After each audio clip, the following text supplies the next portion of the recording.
Hi everyone, let's talk about some first impressions for La Granja no Siesta. And it's definitely a very nice kind of distillation of the board game into a dice game. It's got all of the kind of themes that you were doing on that farm just shrunk down a bit. It doesn't include the area control of the markets, but it makes up for it in the board isn't area control, the market board, but you are trying to get on there for bonus points at the end, so there is competition there still.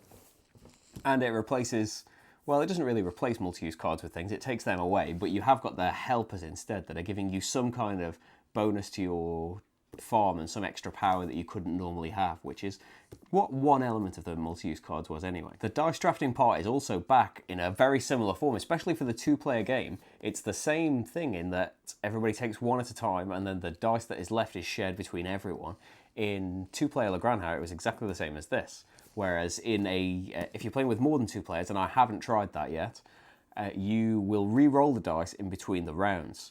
Whereas in the two-player game of this, it just stays the same. So you can anticipate what's coming and kind of anticipate what your opponent might take if you want to play like that. As in a lot of games, it becomes more about what's happening right now in a two-player game, because you can see what's on the other person's board, you can see what dice are out, you can see what they're going for. As in the playthrough, it became a very desperate attempt to try and catch up on hats at some point, because Marty was so far ahead. I mean, there wasn't much I could do about that, but every time a hat could come up, I could try and take it away from him, but he had all of those powers to just turn all sorts of things into hats, turning donkeys into hats. Crazy power. And it's another roll dice and fill in a pad game, which I tend to really like anyway, but I'd say rather than being, some of the ones I've covered, like the Dice Stars or Quinto or something, it's more along the lines of something like Octo Dice, where it's just a part of what's going on. It's a big part, but there's all sorts of other things to be thinking about. There's the helpers and the roof tiles and things. Like in Octodice, there's the tech tree and stuff and the different powers that you can get. So I like that there's something to go along with it. It's not just maybe a quick starter game. There's a bit more to it than that. I will say that in the games we've had so far, and this is first impression, so I could be wrong, it feels quite long for a dice game. And that could be down to, in the games we've played, once everybody has got their discs sorted out, when you go up the Siesta track, you get your extra discs. Once everyone's got their last extra disc, it suddenly became a lot less attractive for us to go up that track anymore. Although it should be, really, because you're turning a dice into a point by taking a hat to go up the track rather than doing something else. So it's probably more important than what we were doing anyway.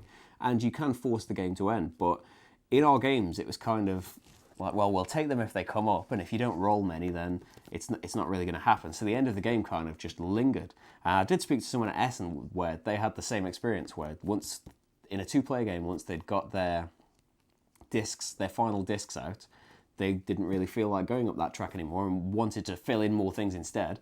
And as a result of that, basically filled in almost all of their sheets. So the game ran really long, and both people had really gotten a lot done. But maybe that's just need to change in strategy. Maybe it's an experience thing. Like in the playthrough for the first time, I thought that Marty had all those powers that gave him hats for various things. So I thought, well, let's make him really go for it. And he did end up quite ahead on that track, and he forced the end of the game before I was ready. It was closer than I thought it was going to be, but he did use that to his advantage.